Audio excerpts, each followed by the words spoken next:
السلام عليكم سودو هدي اجانا كعسو تاي مغعي واد دكتور جابر maanta waxaan rabaa inaan ka hadlo cibaan so important ah oo ah sida uu fudud ee uur loo qaadi karo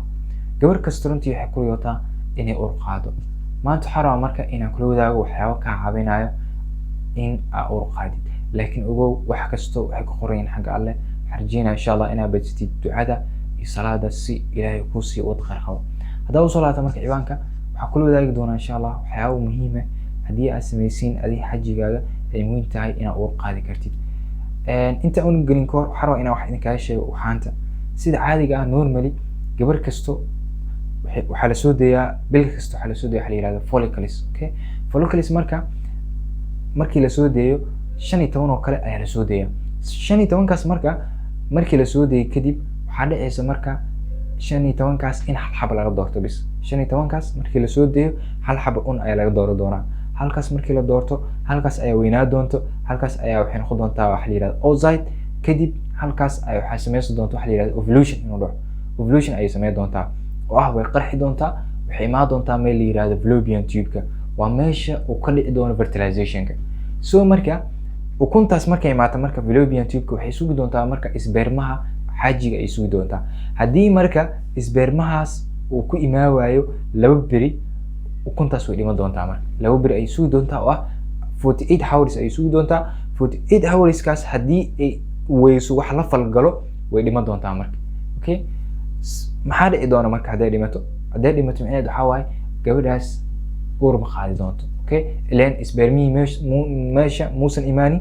fertilization muusan dhicin markasta waxaa muhiim ah inuu dhaco wax la yiraahdo fertilization ama bacrimin inuu dhaco labadooda inay kulmaan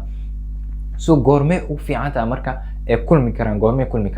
okay inta aan u gelin koor waxa rabaa inaad ogaatid gabar kasto waxay leedahay wax la yiraahdo cell cycle okay waqti caado uu ku dhacay leedahay tusaalahan gabdha qaar wuxuu ku dhacaa 22 bari kadib ayuu caado u imaadaa gabdha qaar 28 bari kadib gabdha qaar 25 gabdha qaar 30 gabar bisi ayuu imaadaa soo hadii aadan aqoonin marka caadada waqtiga uu ku imaado maalmaha waxa rabaa inaan ku sheego xisaabso book soo qaaday qalin waxa sameeysaa maalinta koowaad ee caadada ku dhacdo meel ku qoro okay maalinta koowaad caadada ku dhacdo meel marka ku qoratid maalinta danba ama bisha soo socota caadada maalinta koowaad ee ku dhici doonto inta u dhaxayso ayaa xisaasus doontaa marka intaas inta u dhaxayso ayaa marka xisaasatid salaam waxay ku noqon kartaa 25 maalmood kadib ay caadada ku imaataa waa macnaheedu marka waa taqaanaa marka okay hadii marka aad tahay gabar 28 bari kadib caado u imaado waxa sameeysaa 28 waxa ka jirta 14 ka jir marka okay 14 marka ka jirtid waxa ku soo bixi doono kale 17 okay ama 17 ku soo bixi doono okay 17 markuu ku soo baxo waa gabdhaha waxaan sheegayaa oo 28 ka xisaabsanayo okay 17 u soo baxay soo marka 17 18 ilaa 19 ka xitaa waa saddexda maalin marka saddexdaas maalin waa saddexda maalin ee ugu jaaniska fiican tahay marka okay saddexdaas maalin hadii xajigaaga aad badstaan waxa dhici karto ina uur qaadid okay because markaas ukunta way diyaarsan tahay waxay u baahan tahay kaliya bis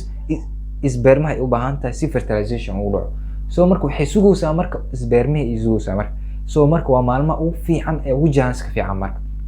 hadii xajiga aad kulantaan maalmahaas aad badsataan waxa laga yaabaa in aad uur qaadi marka okay gabdhaha marka u soo laabo oo salaano kale ku dhaco maxaa la yiraahdaa 30 maalmood kadib ku dhaco caadada kale u soo laabo hadii uu ku dhacdo kala 30 maalmood kadib caadada hadii ku dhacdo waxa sameeysa 14 ka jir asin okay hadii 14 laga jiro meeqa noqonay 16 okay soo marka macnaheedu waxa waaye 16 17 28 saddexdaas maalin waa saddexda maalin ee ugu jaaniska fiican tahay ina uur qaadid marka saddexdaas maalin ayaa marka xisaabsan doontaa marka waxa basi doontii marka waxa la yiraahdaa si isbeermaha uu u helo waxa la yiraahdaa ukunta oo fertilization u dhaco wax uu miisan waxa waa inuu fertilization dhaco soo marka saddexdaas maalin waa muhiim soo marka hadii aad tahay gabar 35